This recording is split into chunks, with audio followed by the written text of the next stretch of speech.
نہیں کچھ اس کی پرسش کہ الفت اللہ کتنی ہے، یہی سب پوچھتے ہیں کہ آپ کی تنخواہ کتنی ہے۔ حالانکہ نہ کسی نے کسی کو اپنی تنخواہ دینی ہے، نہ کسی نے کسی کو اپنی کمائی دینی ہے۔ بلا وجہ کے غیر ضروری سوالات، ان میں ہم الجھ جاتے ہیں اور اپنی آخرت کو نظر انداز کر بیٹھتے ہیں۔ لہٰذا میرے بھائیوں، اس حوالے سے غور و فکر کرنے کی ضرورت ہے۔ دنیا کتنی کمائیں گے ہم؟ کتنا اونچا قصر دنیا کو بنا لے جاؤ گے؟ کتنی گہری اس کی بنیادیں کھدوا لے جاؤ گے؟ کھینچ کر اس کا سلسلہ کہاں تک لے جاؤ گے؟ آئے تھے کیا لائے تھے، جاؤ گے کیا لے جاؤ گے؟ یہ ہماری صورتحال ہے۔ ہم کس کام میں لگے ہوئے ہیں اور ہمیں کس کام میں لگنا چاہیے؟ تو میرے بھائیوں، ہم مٹی سے بنے، مٹی میں ملنے والے ہیں اور مٹی سے ہی ہمارا رابطہ ہوگا۔ آج مٹی دے اتے بندیا تے کل مٹی دے تھلے، یہ ہماری صورتحال ہے۔ آج کل ہم مٹی کے اوپر گھوم رہے ہیں، تھوڑے دنوں کے بعد مٹی کے نیچے چلے جائیں گے۔ میرے بھائیوں، جب دنیا کی زندگی اس طرح کی ہے تو ہمیں ایک سنجیدہ فیصلہ لینا ہوگا۔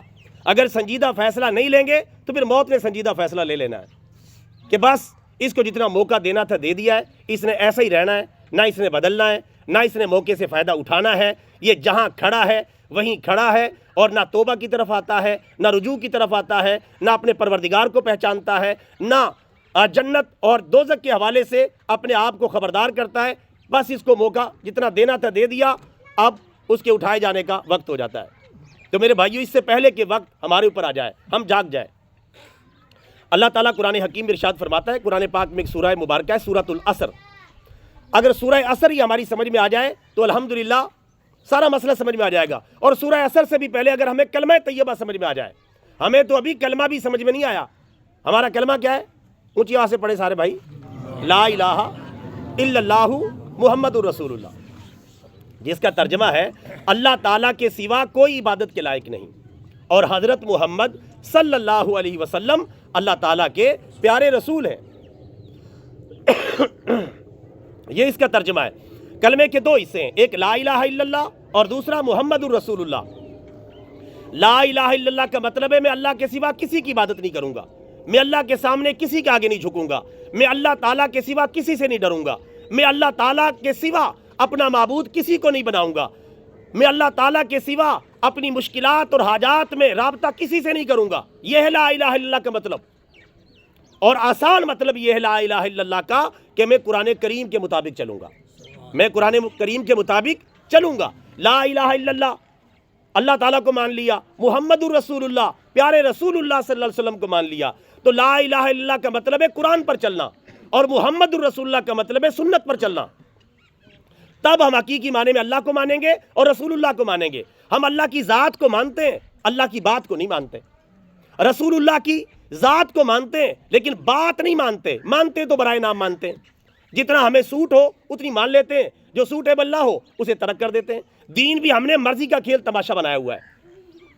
دین میں میرے بھائیوں مرضی نہیں چلتی، دین میں مرضی چلے گی اللہ کی اور پیارے رسول اللہ صلی اللہ علیہ وسلم کی۔ ہمیں تو سر تسلیم خم کرنا ہے، جو اللہ نے کہہ دیا فرما دیا اس پر عمل کرنا ہے، جو پیارے رسول اللہ صلی اللہ علیہ وسلم نے کہہ دیا فرما دیا اس پر عمل کرنا ہے۔ دین میں اگر ہم نے اپنی مرضی کرنا شروع کر دی تو گویا کہ ہم نے اپنی مرضی کو اپنا خدا بنا لیا ہے۔ جیسا کہ قرآن پاک میں اللہ تعالیٰ فرماتا ہے، افرأیت من اتخذ الہہ ہواہ، کیا آپ نے اس آدمی کو دیکھا کہ جس نے اپنی خواہشات کو اپنا خدا بنا لیا، یعنی اپنی خواہشات کے پیچھے چلتا ہے، قرآن و حدیث کے پیچھے نہیں چلتا۔ اب اللہ تعالیٰ ہم سے کیا چاہتا ہے یہ سب کچھ لکھا ہوا ہے، کہاں؟ قرآن پاک میں۔ اللہ ہم سے کیا چاہتا ہے، یہ دنیا اس نے کیوں بنائی ہے، ہمیں اس نے کیوں بنایا ہے، اللہ کے ہم سے کیا مطالبات ہیں، اللہ تعالیٰ نے سزا و جزا کا، جنت اور دوزخ کا جو اعلان کر رکھا ہے، یا جتنی بھی تفصیلات ہیں دنیا اور آخرت کی، ساری اللہ تعالیٰ نے کہاں بیان کر دی ہیں؟ قرآن پاک میں، 30 سپاروں میں، 114 سورتوں کے اندر اور 6236 آیات کے اندر۔ قرآن کریم کی کل آیات کی تعداد کتنی ہے؟ 6236۔ 6666 والی بات غلط ہے، لوگوں میں غلط طور پر مشہور ہو گئی ہے، لوگوں نے اسی کو رٹا لگا لیا۔ 6666 قرآن پاک کی صحیح آیات کی تعداد ہے 6236۔ آیات تو قرآن پاک کی ہم صحیح طرح یاد کر لیں، ابھی ہمیں یہی نہیں پتا ہو کہ قرآن پاک کی کل آیات کی تعداد کتنی ہے، اکثر یہی ہے 6666۔ حالانکہ بات بالکل غلط ہے، قرآن پاک اٹھا کے دیکھیں، کیلکولیٹر ہاتھ میں پکڑیں، ہر صورت کے آخر میں اس کی آیات لکھی ہوئی ہیں، 10 منٹ کے اندر کیلکولیشن کریں تو آپ کے سامنے جواب آئے گا 6236۔ کیا جواب آئے گا؟ 6236۔ یہ رٹ کے یاد کر لیں، یہ قرآن کریم کی کل آیات کی تعداد ہے۔ 6666 والی بات غلط طور پہ لوگوں میں مشہور ہے، ہمارے سکولوں کالجوں کے اندر بھی یہ پڑھائی جاتی ہے۔ ہم نے ایک دفعہ وزارت تعلیم کو بھی خط لکھا کہ سکولوں کالجوں کے اندر سے یہ نصاب کے اندر غلطی ہے، اس کی تصحیح کریں، لیکن اللہ کا شکر اب کافی لوگوں کو اس حوالے سے معلومات ہو گئی ہیں۔ تو میرے بھائیوں، یہ قرآن پاک ہمارے سامنے، اس میں اللہ کی ساری باتیں لکھی ہوئی ہیں، اور دوسری طرف ہمارے پیارے نبی کے فرمان ہیں۔ صحیح بخاری، صحیح مسلم، نسائی، ابو داؤد، ابن ماجہ، اور اس کے علاوہ ترمذی شریف، موطا امام مالک، مسند احمد بن حنبل، یہ کتابیں، ان کے اندر ہمارے پیارے نبی کے فرمان لکھے ہوئے ہیں۔ ہمارا دین پورے کا پورا محفوظ ہے۔ قرآن کو لے لیں، دوسری طرف سنت کو لے لیں، الحمدللہ سارے مسئلے حل ہو جائیں گے۔ اس لیے میں اکثر کہتا رہتا ہوں، سب تو پہلا پڑھ قرآن تینوں مل جائے رب رحمان۔ سب سے پہلے کیا ہے؟ قرآن پاک۔ سب تو پہلا پڑھ قرآن تینوں مل جائے رب رحمان، پھر پڑھ تو صحیح بخاری تیری ٹینشن مک جائے ساری، مسلم دا کر مطالعہ تیرے دل دا ٹوٹ جائے تالا، ابو داؤد حق سمجھاوے سدھے رستے تے لاوے، ترمذی دیاں پڑھ حدیثاں کر ذہن دیاں تقدیساں، پھر پڑھ تو سنن نسائی گل لکی نہ رہ جائے کائی، پھر پڑھ تو ابن ماجہ سدھے رستے تے آجا، پھر پڑھ تو موطا مالک تینوں مل جائے تیرا خالق، پھر پڑھ تو مسند حنبل غفلت دا لا دے کمبل۔ تو میرے بھائیوں، یہ کتابیں ہیں، جب ہم ان کو پڑھیں گے تو الحمدللہ دین کا اصل رخ جو ہمارے سامنے آ جائے گا۔ کوئی آپ سے ڈنڈی مار ہی نہیں سکتا۔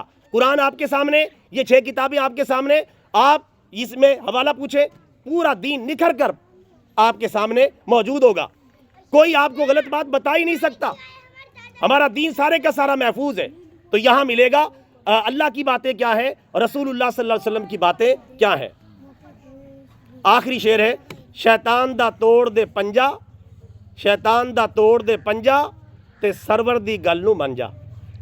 مان جائیں گے اچھے رہیں گے، نہیں مانیں گے آپ کی اپنی مرضی ہے۔ ہمارا کام تو ہے حق کو واضح کرنا اور دین کی بات کو واضح کر دینا۔ تو میرے بھائیوں، سورہ عصر کو دیکھیں آپ، ذرا ٹائم ہو جائے، ذرا 3 بجے مجھے بتا دینا، جزاک اللہ۔ ہاں جزاک اللہ۔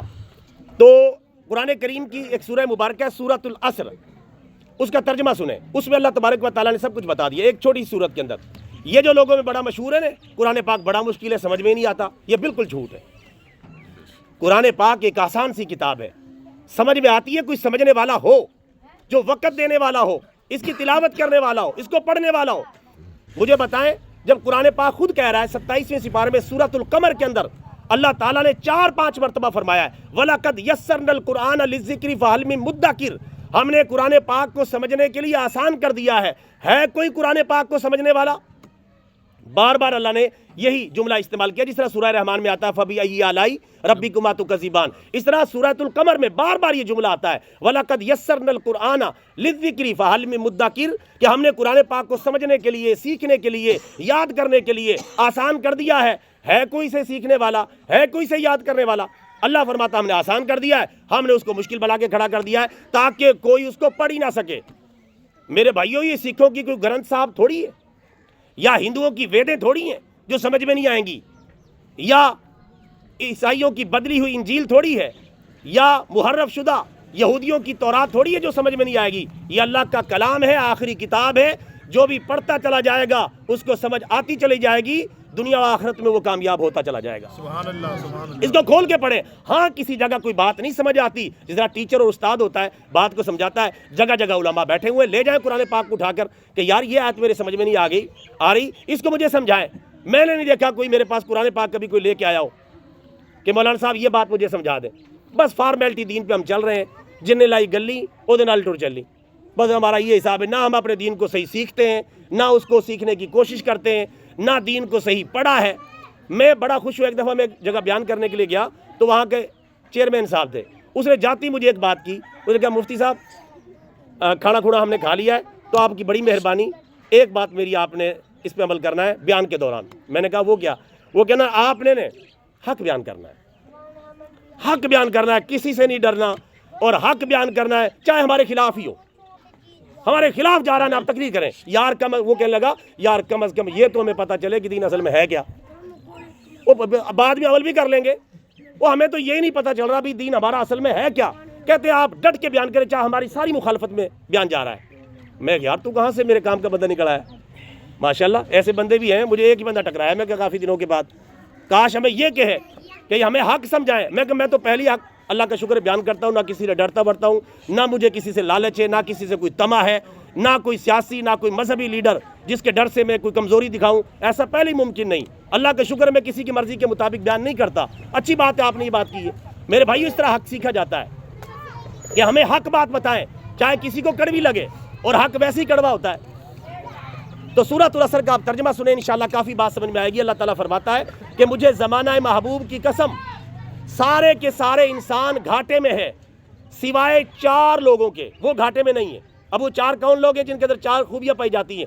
ہم میں سے ہر بندہ اپنے آپ کو چیک کر لے، میرے اندر وہ 4 خوبیاں پائی جاتی ہیں۔ اللہ فرماتا ہے یہ 4 خوبیوں والے انسان گھاٹے میں نہیں ہے، باقی ٹوٹل انسانیت گھاٹے میں، چاہے بڑا ہے چاہے چھوٹا ہے، چاہے امیر ہے چاہے غریب ہے، چاہے عربی ہے چاہے عجمی ہے، چاہے کالا ہے چاہے گورا ہے، چاہے عوام ہے چاہے بادشاہ ہے، چاہے کوئی رعایا ہے چاہے کوئی دولت مند ہے، کوئی بھی ہے، اللہ فرماتا ہے سب کے سب نقصان میں، سب کے سب گھاٹے میں ہے سوائے 4 افراد کے۔ نمبر 1 الا الذین آمنوا، وہ لوگ کہ جو ایمان لائے، جو ایمان والے ہیں وہ کامیاب ہیں۔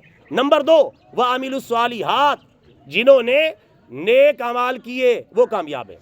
نمبر 3 وتواصوا بالحق، جو ایک دوسرے کو حق بات کی تلقین کرتے رہیں وہ گھاٹے میں نہیں ہے۔ نمبر 4 وتواصوا بالصبر، جو ایک دوسرے کو مشکلات میں صبر کی وصیت کرتے رہیں۔ یہ 4 خوبیوں والے ایمان، نیک اعمال، ڈنکے کی چوٹ پہ حق بیان کرنا، اور نمبر 4 جب حق کو بیان کرتے وقت مشکلات آئیں ایک دوسرے کا سہارا بننا۔ یہ 4 خوبیاں جس بندے کے اندر ہے اللہ فرماتا ہے کہ وہ بندہ کامیاب ہے، وہ بندہ گھاٹے میں نہیں ہے، وہ آخرت کے فائدے میں جا رہا ہے۔ تو میرے بھائیوں یہ آسان سی خوبیاں ہیں، ہمیں چاہیے کہ ان کو اپنے اندر پیدا کریں۔ آخر میں پیارے نبی کا ایک فرمان سنا کے اپنی بات کو مکمل کرتا ہوں۔ مشکات المصابیح اور جامع ترمذی کی حدیث مبارکہ ہے، پیارے آقا صلی اللہ علیہ وسلم نے فرمایا جب بندہ مر جاتا ہے تو اس کے نیک اعمال کا سلسلہ یا دیگر اعمال کا سلسلہ منقطع ہو جاتا ہے سوائے 3 نیک اعمال کے۔ 3 کام ایسے مرنے کے بعد بھی ان کا تعلق باقی رہے گا۔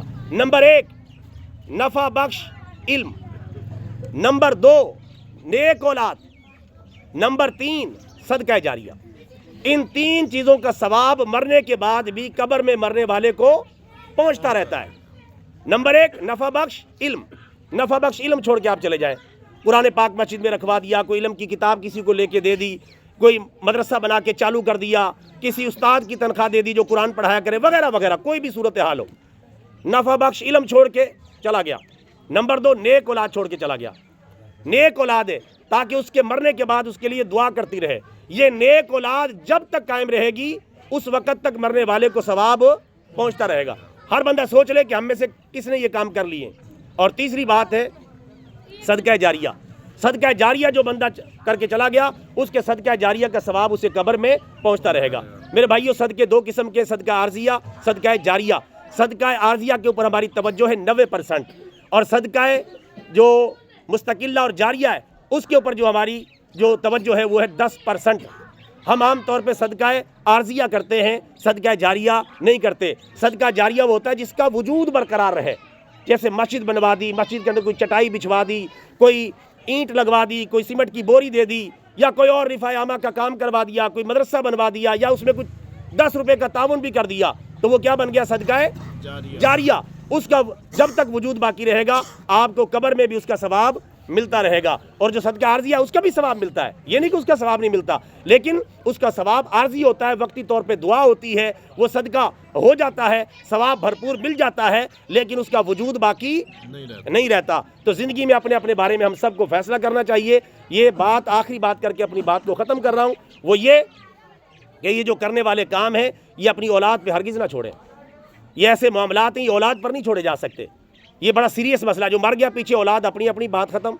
جو کرنا ہے وہ اپنی زندگی میں کر کے جائیں، یا اولاد کو ایسی نصیحت کر کے جائیں کہ اولاد پھر اس نصیحت کے اوپر برقرار رہے، تاکہ صدقہ جاریہ کا کوئی نہ کوئی سلسلہ قائم ہو جائے اور قبر میں ثواب پہنچتا رہے اور ہم جنت کے درجات میں ترقی کرتے رہیں. اللہ تعالیٰ سے دعا ہے اللہ تعالیٰ ہم سب کو عمل کی توفیق عطا فرمائے. آمین یا رب العالمین. وما علینا الا البلاغ المبین. ختم شریف.